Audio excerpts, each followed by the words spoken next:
Assalamualaikum warahmatullahi wabarakatuh. Hadirin jamaah yang dimuliakan Allah Subhanahu wa taala. Alhamdulillah, pada malam hari ini kita akan melanjutkan qiyamul lail kita, salat tarawih dan salat witir berjamaah. Yang ada di antara kita yang mungkin pada malam hari ini berarti akan melalui tarawih yang keempat, dan ada pula mungkin di antara kita yang pada kesempatan malam hari ini akan menjalani tarawih yang ketiga. Mengingat pada permulaan Ramadan, kita umat muslim Indonesia berbeda-beda dalam penetapan awalnya. Ada yang dilalui pada hari Sabtu dan ada pula yang dimulai dari hari Ahad.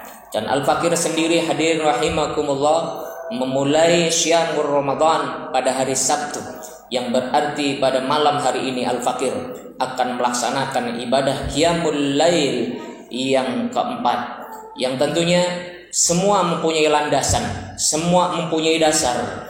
Apabila kita mendengar istilah ruqyatul hilal dan ada istilah hisab, itulah dua metode yang dilakukan oleh para ulama dalam menentukan awal ataupun akhir daripada syamur Ramadan. Di dalam ruqyatul hilal pun ternyata ada dua, hadirin rahimakumullah. Ada ruqyah hilal global, ada ruqyah hilal lokal. Ruqyat hilal global ini merupakan pendapat dari Imam Hanafi, Imam Maliki, dan Imam Ahmad bin Hanbal. Dan ini dijelaskan oleh Syekh Wahba Az-Zuhail dalam kitabnya Al-Fiqhul Islam wa Adillatuhu. Wa hadza qaulul jumhur, kata beliau. Ini adalah pendapat dari mayoritas para ulama yang dikatakan bahwasanya yang ada atau yang dibenarkan menurut syariat itu adalah ruqyat global. Apa maksudnya? Maksudnya ketika ada di antara saudara-saudara muslim kita yang berbeda negara, ada di Saudi Arabia misalnya atau di negara lainnya, yang di sana sudah melihat hilal, maka berlaku pula bagi umat Islam di seluruh penjuru dunia, termasuk umat Islam yang ada di Indonesia. Sehingga ketika saudara-saudara kita yang ada di Saudi Arabia, mereka mampu melihat hilal pada hari Sabtu, maka pada saat itu pula kemudian umat Islam lainnya yang ada di berbagai penjuru dunia memulai syamur Ramadan pada hari Sabtu itu juga. Inilah yang disebut dengan ruqyat global. Yang kedua, ada yang disebut dengan ruqyat lokal atau ruqyatul maqalli.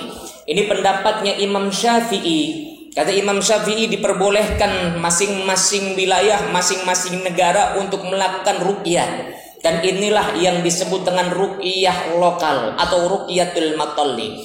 Dengan syarat, kata Imam Syafi'i, ruqyah hilal yang berhasil dilakukan oleh di beberapa tempat itu hanya berlaku bagi wilayah yang tidak lebih dari 24 farsah.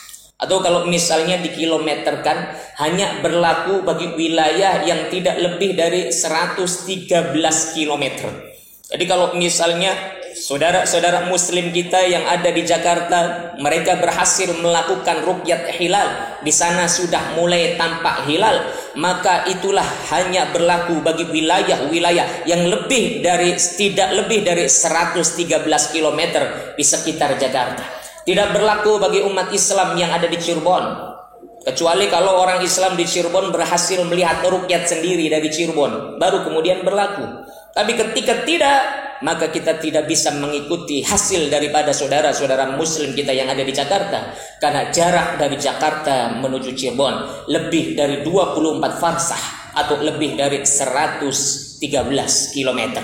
Itulah ruqyat lokal. Yang ini kemudian menjadi pendapat Imam Syafi'i, dan kemudian oleh Syekh Wahba Az-Zuhaili disebutkan yang paling rajih, yang paling tepat, yang paling pas itu adalah ruqyat global. Karena ini adalah jumhur para ulama, menjadi pendapat mayoritas dari para ulama. Apabila ruqyat lokal itu hanya pendapat Imam Syafi'i, sementara ruqyat global itu merupakan pendapat Imam Hanafi, Imam Maliki, dan Imam Ahmad bin Hanbal.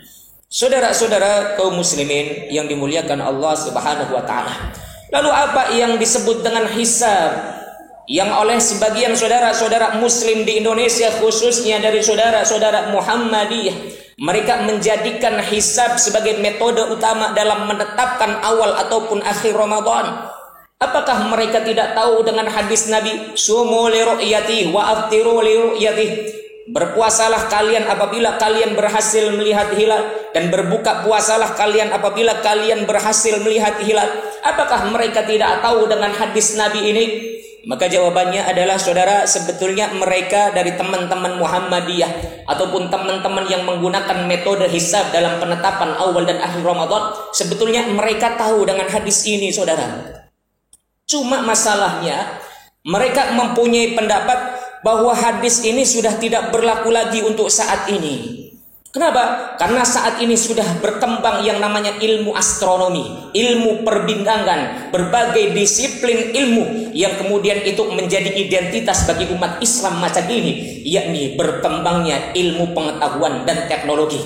Kalau dulu Rasulullah Muhammad SAW melakukan ruqyatul hilal, memerintahkan para sahabat untuk memantau hilal, karena pada saat itu belum ada yang namanya teknologi, belum maju apa yang namanya dengan ilmu pengetahuan. Jadi wajar Rasulullah memerintahkan para sahabatnya apabila ingin mengetahui ini sudah masuk Ramadan atau belum, Rasulullah memerintah kepada mereka untuk memantau hilal, untuk ruqyatul hilal.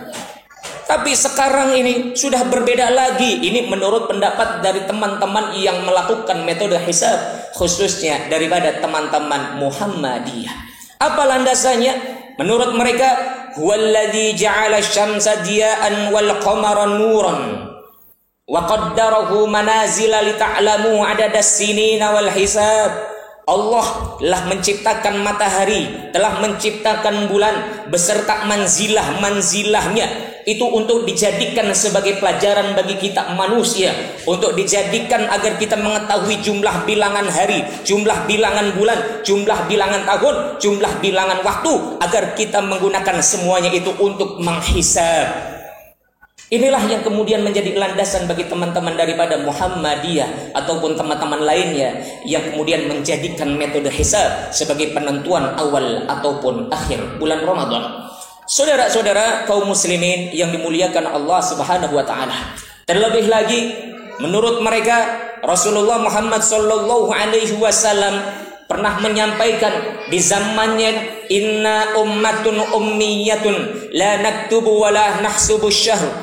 Sesungguhnya kami, kata Rasul, adalah umat yang ummi, yang tidak bisa baca tulis, yang tidak pandai baca tulis, wa nahsubu, dan tidak pula bisa untuk melakukan hisab.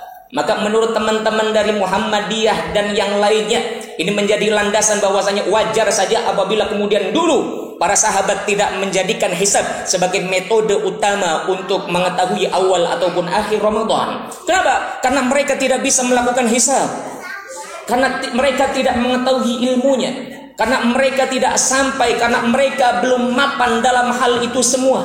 Sehingga wajar apabila Rasulullah ketika memerintahkan kepada para sahabatnya, sumu li ru'yati wa aftiru li ru'yati.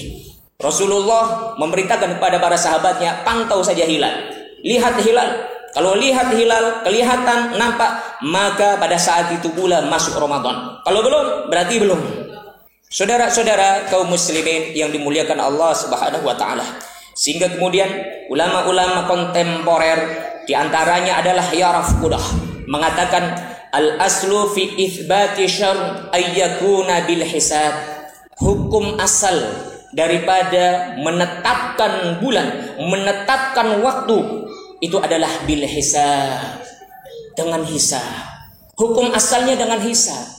Cuma masalahnya dulu zaman Rasulullah tidak ada yang bisa hisab. Tidak ada para sahabat yang mampu untuk melakukan hisab. Maka pada saat itu pula menggunakan ruqyatul hilal. Maka kemudian muncullah kaidah fikih, al-hukmu yaduru ma'a illatihi wa sababihi wujudan wa adam. Hukum itu tergantung daripada ilatnya, alasannya, sebabnya, baik ada ataupun tidak ada. Dulu Rasulullah memerintahkan ruqyatul hilal karena alasannya para sahabat belum ada yang bisa melakukan hisab. Tapi sekarang ini bagaimana? Sekarang sudah berkembang ilmu pengetahuan, ilmu falak, ilmu hisab. maka pada saat itu pula menurut ulama-ulama kontemporer yang pro dengan metode hisab, maka sudah tidak berlaku lagi apa yang disebut dengan ru'yatul hilal. Yang berlaku apa? Yang berlaku adalah metode hisab. Inilah pendapat daripada saudara-saudara kita dari kalangan Muhammadiyah dan yang lainnya yang memandang bahwa metode hisab adalah metode yang harus dilakukan untuk saat ini apabila kita ingin mengetahui kapan itu datangnya bulan Ramadan dan kapan berakhirnya itu bulan Ramadan. Lalu yang benar yang mana Ustaz? Yang ru'yatul hilal atau yang pakai hisab? Wallahu a'lam bissawab. Hanya Allah yang tahu semuanya. Yang jelas para ulama pernah mengatakan yang namanya ijtihad itu ketika ijtihadnya benar maka ia akan mendapatkan 2 pahala. Tapi ketika ijtihadnya keliru, padahal sudah mendaya gunakan akalnya, sudah mendaya gunakan kemampuannya, sudah mendaya gunakan ilmunya, pemahamannya tentang Al-Quran, pemahamannya tentang hadis, pemahamannya tentang kitab-kitab yang mu'tabar dari karangan para ulama ahlus sunnah wal jamaah, tapi tetap kemudian salah dalam beristihad, maka ia akan mendapatkan 1 pahala. Tidak mendapatkan bahwa dia tidak akan mendapatkan pahala, tidak. Bukan dikatakan bahwa ketika seseorang istihadnya salah, seorang ulama melakukan istihad keliru, ia akan mendapatkan dosa. Tidak. Para ulama sepakat bahwa ketika seseorang beristihad, seorang ulama melakukan satu ikhtiar untuk menggali satu hukum, maka apabila kemudian itu keliru, ia tetap mendapat pahala. Hanya saja, ia hanya mendapatkan 1 pahala. Artinya apa, saudara? Di sini para ulama sedang mengajarkan kepada kita bahwa kita harus mempunyai sikap tasamuh, toleransi antara muslim satu dengan muslim yang lainnya, saling menghargai, saling menghormati. Jangan sedikit-sedikit mungkar, sedikit-sedikit batil, sedikit-sedikit sesat, sedikit-sedikit bi'ah, sedikit-sedikit radikal, sedikit-sedikit aliran keras, sedikit-sedikit makar, sedikit-sedikit harus dikeluarkan dari negeri Indonesia. Jangan. Itu bukan ciri khas ahlus sunnah wal jamaah. Ciri khas daripada ahlus sunnah wal jamaah itu tidak gampang menyesatkan orang lain, tidak gampang mengkafirkan orang lain. Sebab apa? Kelompok yang seringkali dengan mudahnya menyesatkan kelompok lain, menyesatkan golongan lain, mengkafirkan bahkan jamaah lain, itu adalah khawarij, bukan daripada kalangan ahlus sunnah wal jamaah. Pada akhirnya kita mengatakan lana a'maluna walakum a'malukum. Bagi kami amalan kami, bagi kamu amalan kamu. Kita mendoakan antara satu dengan yang lainnya. Apabila yang dilakukan oleh saudara-saudara kita yang mereka melakukan puasa di awal hari Sabtu, semoga apabila itu merupakan satu kebenaran dinilai sebagai pahala oleh Allah. Akan tetapi apabila kemudian ternyata apa yang dilakukannya itu adalah satu kesalahan, semoga diampuni oleh Allah Subhanahu wa taala. Begitupun sebaliknya, kita doakan apabila kita memulai puasa hari Sabtu, kemudian ada saudara-saudara kita yang memulai puasa hari Ahad, kita doakan apabila itu merupakan sesuatu yang baik dan itu merupakan sesuatu yang hak, kita doakan semoga kemudian dibalas dengan pahala terbaik dari Allah Subhanahu wa taala. Akan tetapi apabila kemudian itu merupakan sesuatu yang salah, sesuatu yang mungkar, semoga Allah mengampuni kesalahannya. Inilah yang seharusnya dilakukan oleh orang-orang yang beriman. Inilah yang seharusnya dilakukan oleh umat Rasulullah Muhammad sallallahu alaihi wasallam. Cuma masalahnya sekarang ini kadangkala kiainya, ustadznya, syekhnya, gurunya memprovokasi, manas-manasi, ngompor-ngompori agar umat Islam ribut, agar umat Islam selalu berkonfrontasi, agar umat Islam kemudian saling pertentangan. Maka pada saat itu pula siapa yang diuntungkan? Yang diuntungkan adalah orang-orang kafir, orang-orang yang zalim, yang mereka selama-lamanya tidak akan ridho apabila umat Islam berdiri di atas ukhuwah Islamiyah. Maka dari itu ikhwah billah hadirin jamaah Masjid Imam Bonjol yang dimuliakan Allah Subhanahu wa taala, yuk di bulan Ramadan ini kita jalin ukhuwah Islamiyah. Kita saling menghormati antara satu dengan yang lainnya, agar kemudian kita mempunyai kekuatan. Dan kemudian orang-orang kafir, orang-orang zalim, termasuk juga orang-orang komunis yang kemudian berafiliasi dengan PKI, Partai Komunis Indonesia, kemudian menjadi gentar karena melihat umat Islam bersatu padu di bawah tali Islam. Semoga ada faidah, semoga ada manfaatnya.